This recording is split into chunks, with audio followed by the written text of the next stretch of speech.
Broadcasting live from the Business RadioX studios in Atlanta, Georgia, it's time for High Velocity Radio. Lee Cantor here, another episode of High Velocity Radio, and this is going to be a fun one. Today we have with us Kaiser Yang with Platypus Labs. Welcome. Hey, thank you so much, Lee. It's great to be here. Well, I'm excited to learn what you're up to. Tell us about Platypus Labs. How are you serving folks? Sure. So we are an innovation consultancy where we really focus on helping organizations build a sustainable culture of innovation. And we do that through a number of different tactics, from training workshops, from accelerators to innovation leads, facilitating leadership offsites.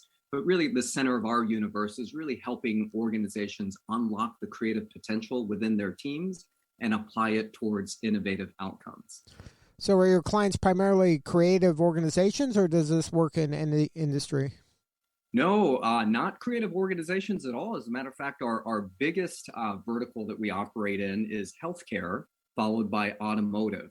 And these are hyper-competitive industries where, right, they're being disrupted with exponential complexity and all these rapid technologies. So they're looking to build a sustainable competitive advantage.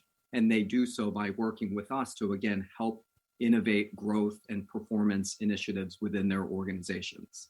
So what are the symptoms that kind of underperforming companies have when it comes to creativity? Yeah, I mean, it's a great question. We get that all the time. And typically what we do is we start with an assessment, because each organization, their culture, their rituals and rewards, behaviors and attitudes are all a little bit different. So the assessment really gives us a good game plan or visibility into where some of those gaps are. But some of the most consistent ones that we see is really culture driven, where it's number one, all around fear. The fear of failure, fear of being judged by their peers, fear of just things not working out as expected. And when we see organizations really create a a safe environment in which teams can really think differently and tackle their problems in new ways, that culture of innovation starts to build. The second area that we consistently see is most organizations that we work with, their teams are equipped with this tremendous curiosity, like this willingness to really do things different, and they're inspired to drive change and growth, but they just don't have the right tool sets to do so. So in cases like that, that's where we go in and really arm the organizations with an innovation toolkit that allows them to systematically unlock innovative ideas and start to build some of those sustainable competitive advantages that they're looking for.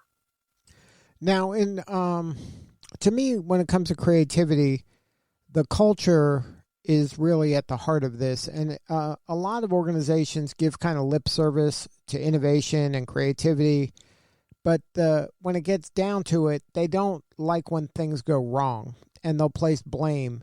And that creates this, like you said, this culture of fear where people are afraid to take a risk. And in order to be truly creative, you have to be failing at some percentage of the time. Like, everything can't be a home run and still be creative. The odds of that are, it's impossible. So how do you help a company get comfortable with failing and still, or reframing failing as learning, or however you do it, so that they feel comfortable pushing the edges, because that's where the creativity and innovation takes place, around the edges? Yeah, for sure. I mean, it's such an important part of the innovation process. And I agree with you, Lee. It's not failing, but rather learning. And so we work with many organizations to build that mindset of rapid experimentation, constantly testing and perfecting, and really creating a to-test list, right? So many organizations and teams have a to-do list, but coinciding with that, building a to-test list to rapidly experiment. And these don't have to be high fidelity formal experiments, but just constantly looking at new ways to elevate the customer experience and be comfortable with that model where you're testing new approaches, new technologies, new experiences, and learning from them at each step of the way. There's a great case study that we like to share with our clients. It's from Extended Stay America, where they had gone through a couple of reorganizations, a couple of changes in leadership, and the culture shifted from one of customer service to one of following the rules.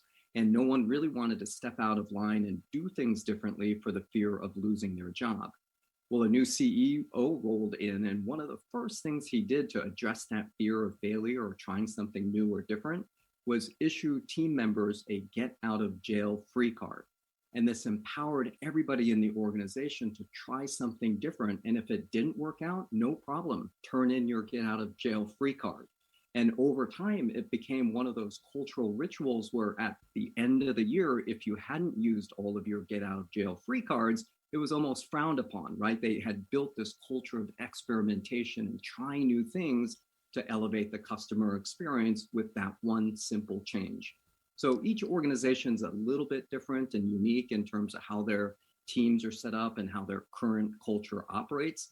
But just simple strategies like that can really unlock a lot of creativity within organizations.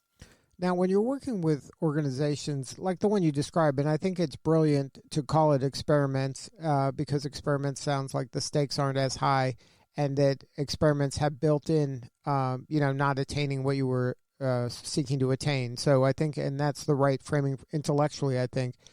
But when you have a company that, like you described, where it has gone through multiple reorgs, and then you have somebody that says, hey, now, forget about the last people. This way, now we do this. How do you help kind of get the employees to, kind of forget about the scar tissue and to really trust that this time it's different? Yeah, for sure. I mean, this is one of those things, culture is a little bit of a squishy kind of topic, and it does take time to shift the tides, if you will. But it all really starts with executive support. You can't have an innovation team that might be siloed from an organization talk about change and experimentation without leadership support.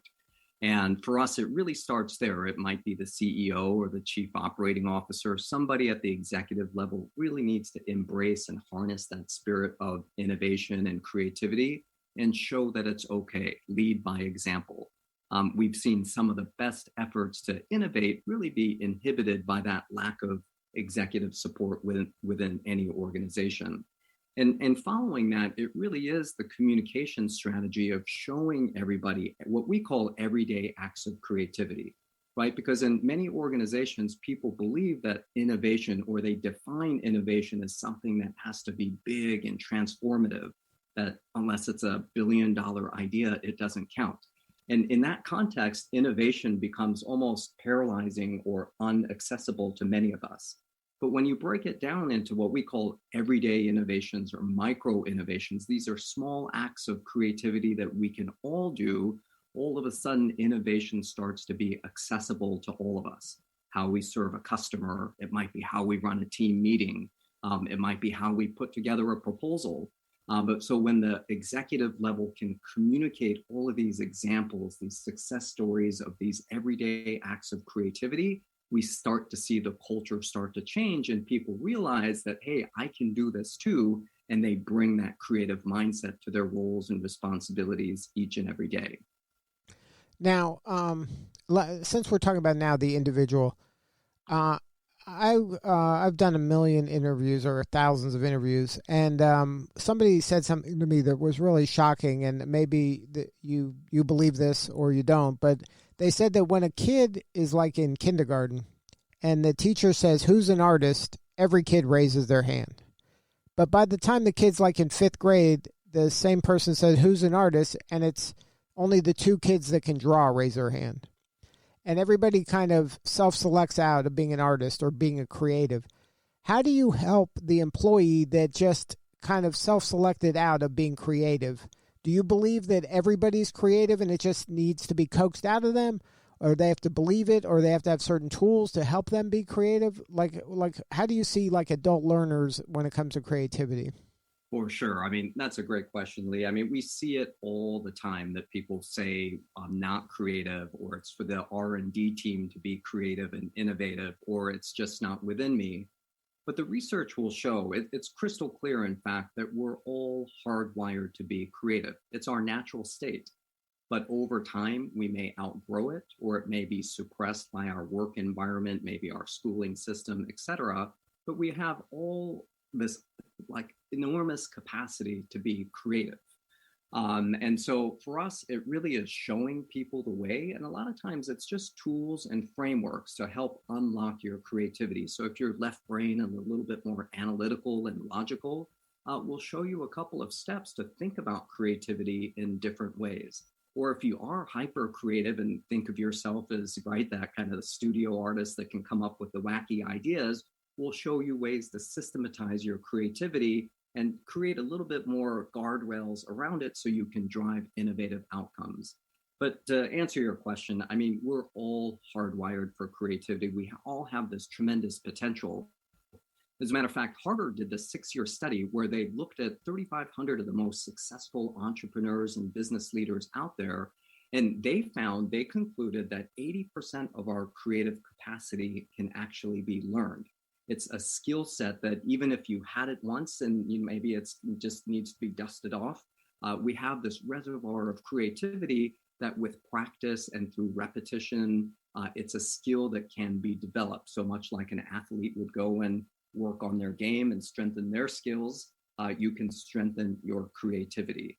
So for us, we truly believe that it's all within us. We just need to pinpoint the ways that we can extract it and bring it back to the surface. Now, do you have any suggestions for folks listening right now? Are there some things they could be doing to kind of get the creativity out of their head and into the real world? Yeah, I mean, there's a lot out there. And in some of the workshops that we do, one of the things that's easy to learn and easy to practice is applied improv. And many of our workshops, we actually start with a number of improv techniques. And you look at organizations and business schools, they're quickly adopting the applied improv skills because it's all about expansive thinking, active listening, and it really gives this platform to freely explore your creativity. So you may have heard of like the yes and technique. We have a number of different variations like that. But if your listeners just Googled applied improv, there's a number of exercises that you can do that really teaches you how to actively listen to ideas and riff on those ideas using a number of different improv techniques. And that's a very simple way to start exploring different ways that you can think and, be more creative in a very safe environment. But in addition to that, of course, there's a number of different neuroscience and brain psychology tools and techniques to help bring some of that creativity back to the surface within you. Now, when you're working with a group of people, how do you kind of protect the introverts? A lot of times when creative activities begin, extroverts maybe lean into it and kind of suck some of the oxygen out of the room, and the introverts kind of revert into quiet mode and they don't participate as much as they should or could. Yeah, for sure. I mean, each situation's a little bit different. In the virtual world, I think when you do things now, in the COVID era, through the chat functionality and some of the digital tools you have available, it gives the introverts, if you will, a little bit more confidence to participate. But in live sessions, that really is the responsibility of our facilitators to identify those that might be a little bit more outspoken, or making sure that the most senior title in the room doesn't have the strongest voice, and creating that safe environment. So we do pay a lot of attention to that. Many of the engagements we do, though, we try to interview as many of the stakeholders participating in advance so we can pre-identify some of those folks that you mentioned to make sure that we give the room for all of their voices to be heard. But there are some techniques that kind of level set the playing field, if you will, where it's not really a verbal competition of whose idea is better. So there are some voting tools and other more democratized way of evaluating ideas. But we do spend a lot of time because, as you said, Lee, it's super important to make sure that everybody is heard in a meeting and innovation is driven by everybody's thoughts and feedback. And that goes true not just with introverts and extroverts and leaders, but also maybe underserved, maybe culturally underserved folks that are in the room that don't feel as comfortable speaking up? For sure. So when we get to actually tackling specific business challenges or seizing new opportunities, having cross-functional representation, that diversity of the organization is key. So somebody in finance, for example, or HR that may not feel that they have direct input to a client experience idea or initiative, oftentimes are the ones that have the best ideas because they have, what we call a beginner's mind, right? We often say that expertise can be the greatest enemy of innovation. When you know too much about a problem, know too much about an industry or customer, it can sometimes limit your ability to think differently. Therefore, we try to bring in these cross-functional teams, and you'll be surprised, like somebody that might just be, 6 degrees removed from the frontline business, they come up with the craziest ideas that oftentimes are the best solutions to solve the problems at hand. Now, can you share a story in that regard? Any kind of somebody out of left field comes in and says something that really is the aha moment that changes the game? Yeah, I mean, there's lots of stories like that, but one of the case studies we talk about is a story about bananas, right? If you've purchased bananas before, you know that you buy a bunch of bananas that are bright and ripe and ready to eat, but only a couple of days later, they turn all brown and soggy. And so you're faced with this dilemma. Well, do you buy the bananas that are ready to eat today or the green ones that might be ready for you to eat in 2 or 3 days? Well, there's this South Korean company that reinvented how bananas are packaged. So rather than buying a bunch of bananas in its state coming off the trees, they repackaged the bananas where there's one banana ready for you to eat each one of the days. So it's a package of 7 bananas, one for every day. So the one on the far right is the green one that'll be ready for you on day 7. Well, as we interviewed the company and learned more about where the idea came from, it wasn't the person responsible for the banana category, or it wasn't the person responsible for the retail distribution. It came from somebody in the back end distribution that said, hey, why just don't we do it this way? They asked some of those questions in the beginner's mindset, like, why do bananas have to be sold in bunches? Why couldn't they be resold in different ways? So somebody that was behind the scenes, far away from the customer, was the one that unlocked that idea. And then in this particular case study, in this highly commoditized world of bananas, this particular company is selling their bananas for over 2 times the price premium as measured by weight. So for us, I mean, it's just a great example that innovative ideas, simple ideas such as that can be transformative, can come from many people outside of the core areas of business. Now let's talk a little bit about your book, Crack the Code, 8 Surprising Keys to Unlock Innovation. What was kind of the impetus of that idea? Yeah, I mean, for me, it's almost a little bit of an aggregation of my life's work. I've spent a couple of decades building and scaling tech startups. I've had a chance to start a few businesses of my own. But as we began to explore ways that we can help organizations at Platypus Labs be more innovative, it was just a way to consolidate all the different skills and experiences and life learnings I've had into more of a field manual that helps everyday people like you and me become everyday innovators. So it's written with this mindset of, innovation is accessible to all of us. It doesn't have to be big to be meaningful. And I go over 4 core mindsets of some of the most successful innovators I've come across in my career. And with each one of those mindsets, I try to introduce 2 actionable techniques that the readers can put to use right away to help unlock their creativity and start looking for innovative solutions to the problems or opportunities at hand. So this is not as theoretical, but it's very practical. It's very practical. Every tool can be really used right away without any formal training. And I think for me, at least, the best part of the book is I try to tell a lot of stories of everyday innovators.